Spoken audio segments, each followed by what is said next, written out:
Hi, I'm Deb Crow, and welcome to Season 2 of the Heart-Centered Leadership Podcast. This is a podcast where we connect, learn, and laugh together with strong leaders from all over the globe. Here, you will learn from peers you haven't even met yet. You will gain new tools to add to your leadership toolbox, because whether you're a C-suite executive or a first-time entrepreneur, we all contend with challenges, and there's always room for improvement if we choose to seek it. So please, pull up a chair and listen in. This is the Heart-Centered Leadership Podcast.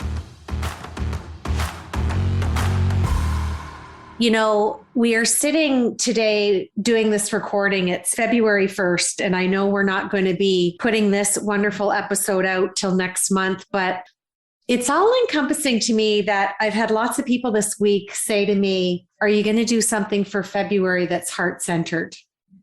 And I wanted to start off the show today to say heart-centered leadership is about being heart-centered 365 days of the year, not just the month of February or February 14th. And this lovely young woman that I'm going to introduce you to today has just written a book called Servant Leadership. Let me tell you a little bit about Katrijn van Oudheusden. And yes, I did get lessons from her on correct pronunciation of her name. I'm so excited to have her on the show. She is a new coach and really an aspiring servant leader, which to me, servant leadership, heart-centered leadership, they're synonymous. But here's what I love about her. She has 20 years of international experience as a coach, a management consultant, an organizational development professional, and she's focusing her coaching practice to guide leaders to authentic, effortless, selfless leadership. I love that so much. I'm going to say it again. Authentic, effortless, selfless leadership.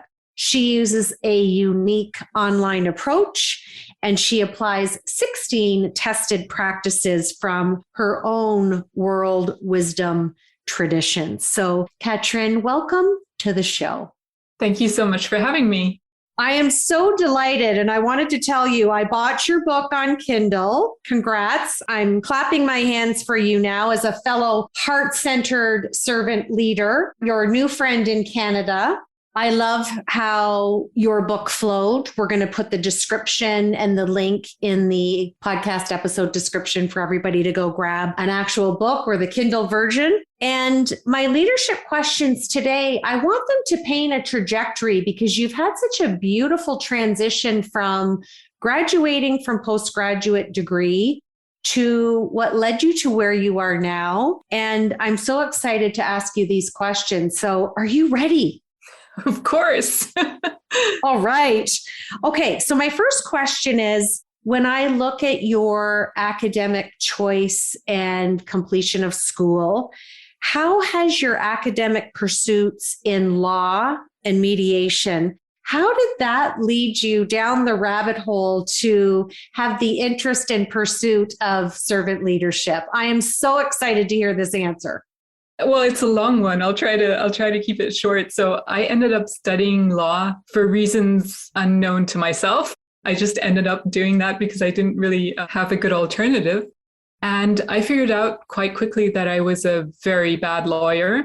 I was simply not good at it and I didn't enjoy it very much. But nevertheless, I finished school and started as a legal counsel in hospitals. And this was sort of a nice mix for me because it was an internal role.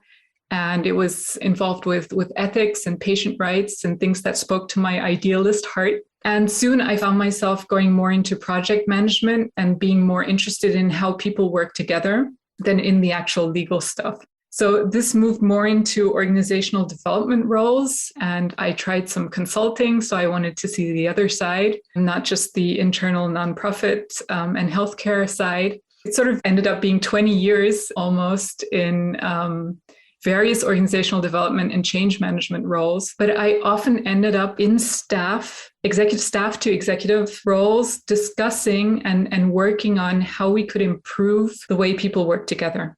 I love that. I used to be a medical case manager. So, like you, I lived and breathed under that risk management umbrella, and I worked alongside of mediators and adjudicators and lawyers, both on the plaintiff and defense side. And it struck me how similar our backgrounds were aligned. And now look at the work that we're both doing. And we wanted to get into the profession within our own practice that we could lead from heart. So I just think that's so beautiful, because when we hear the word lawyer or the law sector or even mediation, I don't think servant leadership or heart-centered leadership comes to the forefront. So my second question has permanent residency on the show, and every one of my guests, and we're now over 160 guests on the show, share with us what imperfections that you bring to your heart-centered leadership. Quite a few. Although I talk about selfless leadership, and for me, selfless means literally having seen through the illusion of the self. I am definitely an ego.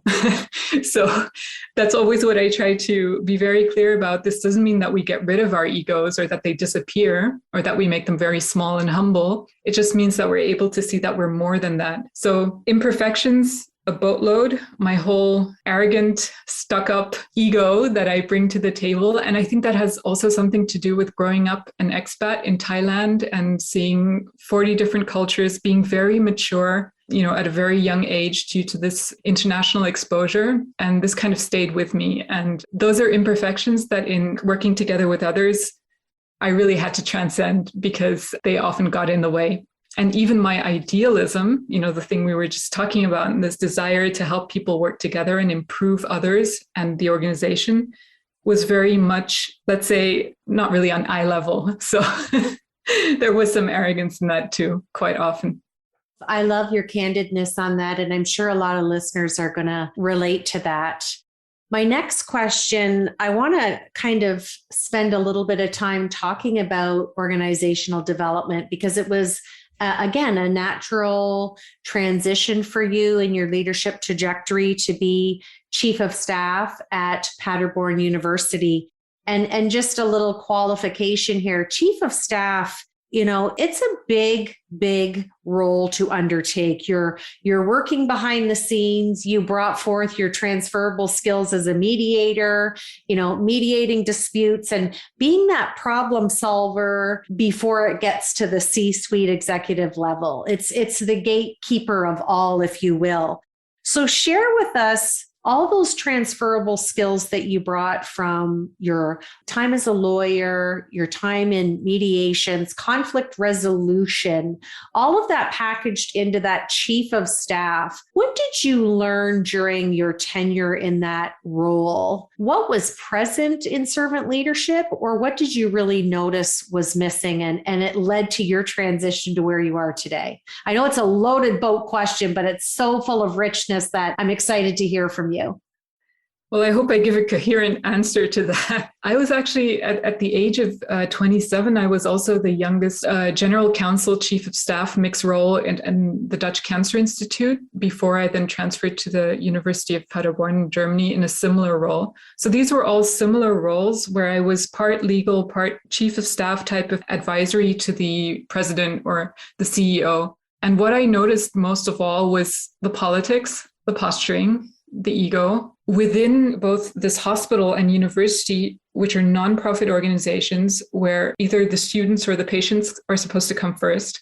And in a way they do. I mean, it wasn't all negative. There were wonderful things being done. At the same time, at this C-suite and manager level, it was all about power and ego.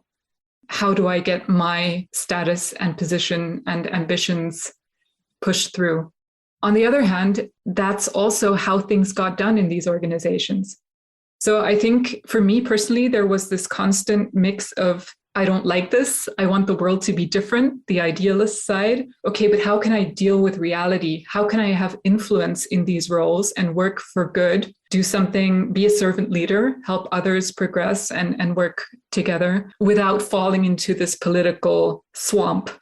So I guess that was a constant balance and dilemma that I faced in those roles.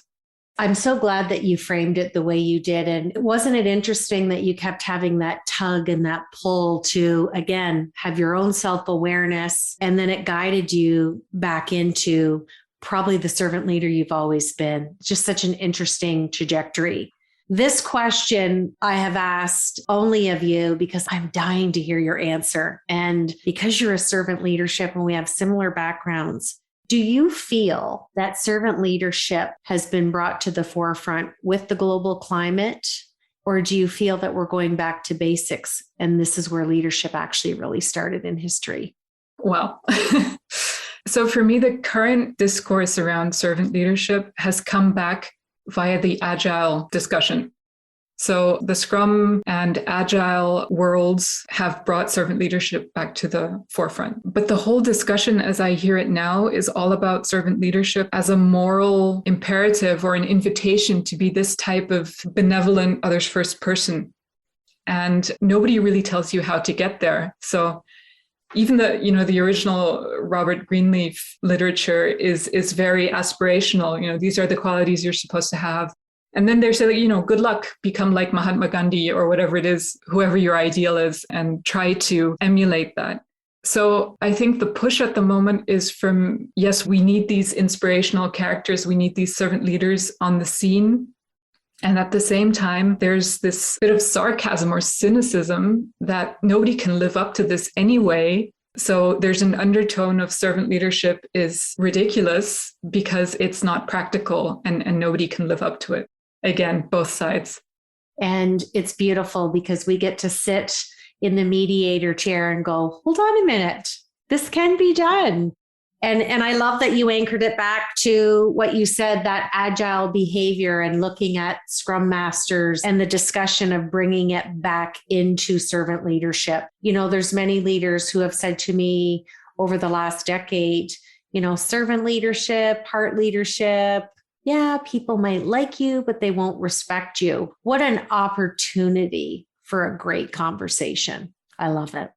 Yeah, so this is what I call the doormat argument, right? That if you become a servant leader, you're going to just overflow in unselfish, self-sacrificing, self-denying doormat behavior. Everyone's going to walk all over you and they won't respect you and won't take you seriously. So I guess there are people like that. I don't know. But this is why for me, it's so important that what I call selfless leadership is not selflessness in the sense of being unselfish or self-sacrificing or putting others first before myself and neglecting myself. It's actually literally seeing that the self, the ego, is a construct created by the mind. In the meantime, it has neuropsychological and other scientific background. So it's not just Buddhism, for example, saying this, but science as well. And this is something that I'm so excited about because it is something that every human being can learn to see. And hopefully once they see it, they can practice it and keep it implemented into their servant leadership. I love that. Okay, I'm going to switch over to my Fab Four, just 4 fun questions. We want to see what's on the top of that brilliant mind of yours. Question number 1, tell us something that we don't know about you. I have tried probably every single diet under the sun. I have a long obsession with nutrition, and being the self-experimenter that I am, I've tried everything. I mean, from whole food, plant-based, completely vegan to the extreme opposite, 100% meat-only carnivore, and everything in between. Well, I think that that's kind of fun. And it's also contributing to your self-awareness and culinary interests. I can probably say the same. I'm a big foodie and I love every kind of cuisine that's out there. I love to cook. I think it's a fun hobby. So there's something else we have aligned. Okay, second question. Who is a leader that you would love to meet and have dinner with? And this person could be living or they could be passed away. And share with us why you would want to meet this person and what would be like a burning question you would have for them. I really would have loved to meet one of the last few Indian sages. I'm not sure if I pronounce it correctly, but there's Sri Nisargadatta Maharaj. and was quite big in India at the time. And he really explained and lived this pure non-dual understanding. And I would have loved just to attend one of those meetings and ask my own questions. Well, it's interesting that you have those interests because 5 years ago, on my 50th birthday that year, I decided to become a yoga teacher. Not because I wanted to teach. I did land up teaching for a little bit, but I wanted to really lean into that level of spirituality and learning the Sanskrit language and its history and richness. And it wasn't about doing downward dogs on my yoga mat, because yoga is science of the mind. And I think it's contributed so much to my own self-awareness and leadership. And I'm hearing that from you. And I think he would have been a phenomenal person just to meet and have an enriched conversation of learning his story. So I align with you on that so much. My third Fab Four question is, do you have a favorite word that you use on repeat or in your writing? And share with us what it is and why you use it. Effortless and authentic. They're on repeat because both are so important to me. The authentic selfless leadership, in contrast to this, moral, doing good, dogmatic version of servant leadership, where it's all about this posturing humility.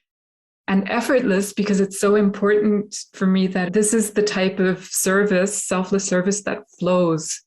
It flows out of us. And if it's anything that we have to force or manipulate within ourselves, that's not it. I love that. Beautifully said. And I'd agree. Those are two of your favorite words. They're in my favorite word toolkit too. Before I ask you my last question that closes out the show, I just want to say thank you for writing this book. Thank you for being a servant leader. I am grateful to LinkedIn that our paths have crossed. And I appreciate you wanting to spend some time with me today, but share your story and your expertise and give us a little glimpse into a little bit of your heart. So thank you for that. All right. All my guests close out the show by finishing this sentence. Heart-centered leadership is when the mind falls into the heart and we lead from there. You've been listening to the Heart-Centered Leadership Podcast. I'm Deb Crow. If you like what you heard today, please rate and review the show.